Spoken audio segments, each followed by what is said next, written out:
Saul, filho de Quis, era um homem imponente, de estatura alta e ombros largos. Ele se destacava entre os israelitas. Quando Samuel, o profeta de Deus, o ungiu como o primeiro rei de Israel, Saul estava relutante. Ele se considerava um homem comum, vindo da menor tribo de Israel, Benjamim. Ainda assim, a voz de Deus havia falado por meio de Samuel. Saul seria o escolhido para liderar o povo de Deus. Os israelitas, que antes viviam sob a liderança dos juízes, ansiavam por um rei que os guiasse em batalhas e lhes trouxesse estabilidade. Deus atendeu ao pedido do povo, e Saul começou seu reinado com humildade.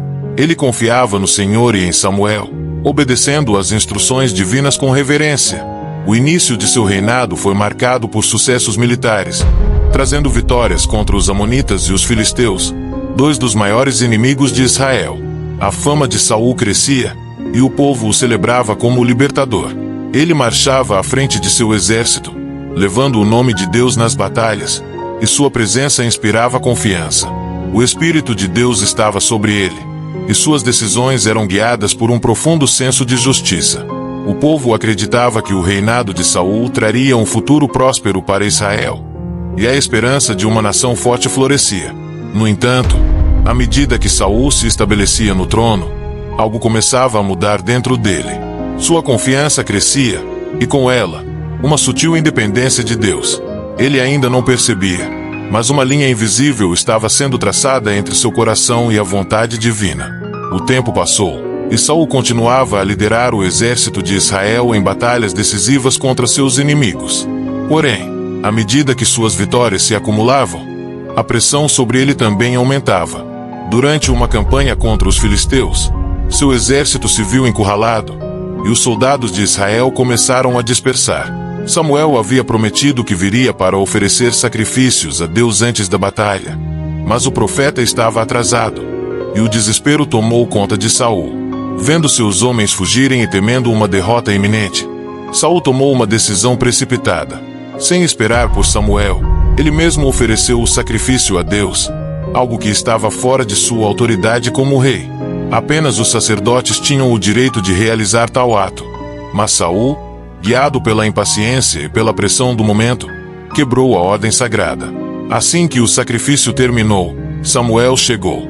Ao ver o que Saul havia feito, sua expressão mudou para uma mistura de tristeza e decepção. "O que você fez, Saul?" perguntou o profeta, sua voz carregada de reprovação. Saul tentou justificar suas ações, explicando que seus homens estavam fugindo, e ele temia que o exército se desintegrasse antes de Samuel chegar. "Eu me vi forçado a oferecer o sacrifício", disse ele, sem perceber a gravidade de seu erro. Samuel balançou a cabeça, suas palavras severas ecoando no silêncio que se seguiu. "Você agiu de forma insensata. Se tivesse obedecido ao mandamento do Senhor, ele teria estabelecido o seu reinado para sempre. Agora, o Senhor procura outro, um homem segundo o seu coração, porque você não guardou suas instruções." A primeira fissura no reinado de Saul havia sido aberta. Após a repreensão de Samuel, Saul ficou abalado, mas não admitiu completamente sua falha. Ele continuou a reinar, acreditando que, como rei, tinha autoridade para tomar certas decisões em momentos de crise. No entanto, uma semente de orgulho começou a crescer em seu coração. Seu sucesso militar o enchia de confiança, e ele começou a acreditar que poderia agir de acordo com sua própria vontade, mesmo quando as ordens divinas eram claras. Algum tempo depois, o Senhor deu a Saul uma nova missão, através de Samuel. Deus ordenou que ele destruísse completamente os amalequitas, um povo que havia se levantado contra Israel no passado. Nenhum dos bens dos amalequitas deveria ser poupado, nem pessoas, nem animais.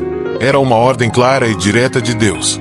Saul reuniu seu exército e atacou os amalequitas, derrotando-os completamente. No entanto, ao invés de seguir a instrução de Deus à risca, ele poupou o rei Agag e manteve o melhor das ovelhas, bois e outros bens preciosos, pensando que poderia oferecer parte desses animais como sacrifícios a Deus. Quando Samuel chegou para ver os resultados da batalha, ficou horrorizado com a desobediência de Saul. "Por que você não seguiu as instruções de Deus?" questionou o profeta, seus olhos queimando de indignação. Saul, acreditando que estava agindo com boas intenções, respondeu: poupamos o melhor dos rebanhos para sacrificá-los ao Senhor, seu Deus. Foi para o bem de Israel. Mas Samuel não se impressionou. Ele proclamou com dureza: obedecer é melhor do que sacrificar. A rebelião é como o pecado da feitiçaria, e a arrogância como a idolatria. Porque você rejeitou a palavra do Senhor, ele rejeitou você como rei. A palavra de Samuel caiu sobre Saul como uma sentença definitiva. Naquele momento, ele soube que havia perdido o favor de Deus. Mas, ao invés de se humilhar, o orgulho de Saul se fortaleceu. Ele ainda era rei. E isso era tudo o que importava para ele naquele momento. O tempo passou, e embora Saul ainda estivesse no trono de Israel, o Espírito de Deus já não estava com ele. O peso da rejeição divina começou a atormentá-lo profundamente, e sua mente, uma vez clara, foi tomada por um espírito de angústia e confusão. Era como se a sombra de sua desobediência o perseguisse, corroendo sua paz e sua capacidade de governar com sabedoria. Enquanto isso, Deus já havia escolhido um novo rei, Davi, um jovem pastor de Belém, cujo coração era completamente dedicado ao Senhor. Davi, desconhecido por Saul, logo se tornaria a maior ameaça ao seu reinado. Ele foi convocado à corte para tocar harpa e acalmar Saul em seus momentos de tormento. O simples e gracioso som da harpa de Davi parecia aliviar os pensamentos atormentados do rei, mas uma tensão silenciosa começava a surgir entre eles. A verdadeira mudança veio quando os filisteus desafiaram Israel mais uma vez. Um gigante chamado Golias insultava o exército de Israel diariamente, sem que ninguém tivesse coragem de enfrentá-lo. Foi Davi, armado apenas com sua fé e uma funda, que derrotou o gigante com um único golpe certeiro, trazendo grande glória a Israel. A vitória de Davi sobre Golias foi celebrada por todo o povo. Canções começaram a ser entoadas nas ruas. Saul matou milhares, mas Davi, dezenas de milhares. Essas palavras, que exaltavam Davi acima de Saul, penetraram fundo no coração do rei. O ciúme que brotou em Saul foi devastador. Ele já havia perdido o favor de Deus, e agora parecia estar perdendo também o favor do povo. Saul, cada vez mais paranoico, começou a ver Davi não como um aliado, mas como um inimigo. Seus pensamentos se tornaram sombrios, e pela primeira vez, Saul sentiu um desejo crescente de destruir Davi antes que ele tomasse o que restava de seu reinado. O ciúme de Saul, que inicialmente se manifestava em pensamentos silenciosos, logo se transformou em ações diretas. Ele começou a enxergar Davi como a ameaça mais iminente ao seu trono, e sua paranoia cresceu de forma incontrolável. O jovem, que outrora tocava a harpa para acalmar o rei, agora era visto como um rival que precisava ser eliminado.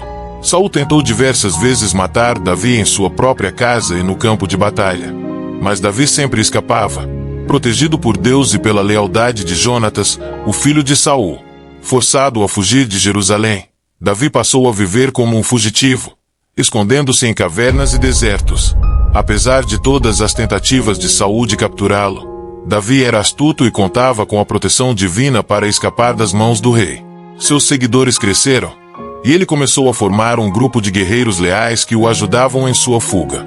Uma das perseguições mais intensas levou Saul a uma caverna nas montanhas de Engedi, onde, sem saber, Davi e seus homens estavam escondidos. Enquanto Saul descansava, Davi teve a oportunidade perfeita para matar o rei e acabar com sua perseguição. Seus homens o incentivavam a atacar, dizendo que Deus havia entregado Saul em suas mãos. No entanto, Davi recusou. Ele sabia que, apesar de tudo, Saul ainda era o ungido do Senhor, e não cabia a ele tomar a vida do rei. Em vez disso, Davi cortou um pedaço do manto de Saul.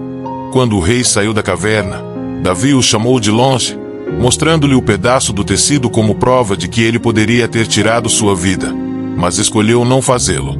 Com lágrimas nos olhos, Saul reconheceu a bondade de Davi e admitiu sua própria culpa, mas seu coração não mudou verdadeiramente. A perseguição, embora interrompida brevemente, logo recomeçaria, com Saul cada vez mais determinado a destruir Davi. O reinado de Saul estava chegando ao fim. Seu ciúme e paranoia haviam corroído seu coração e o afastado de Deus.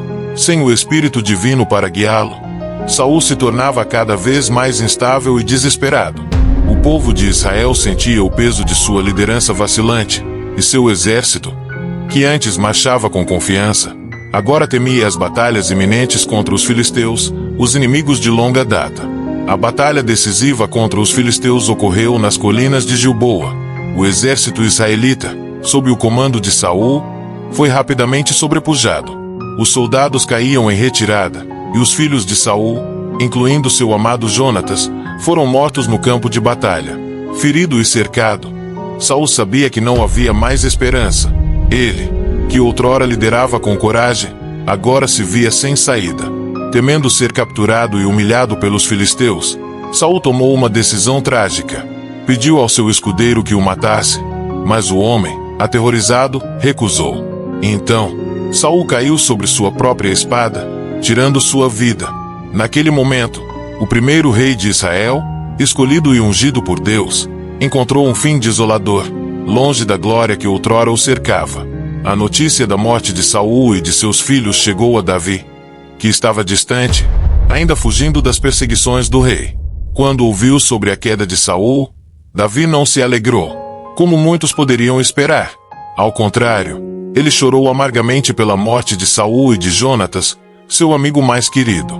Embora Saul tenha sido seu perseguidor, Davi ainda o via como ungido do Senhor e lamentou profundamente a tragédia do rei.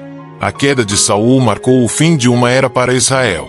O trono agora estava vazio, aguardando Davi, o homem segundo o coração de Deus, para subir ao poder e guiar a nação.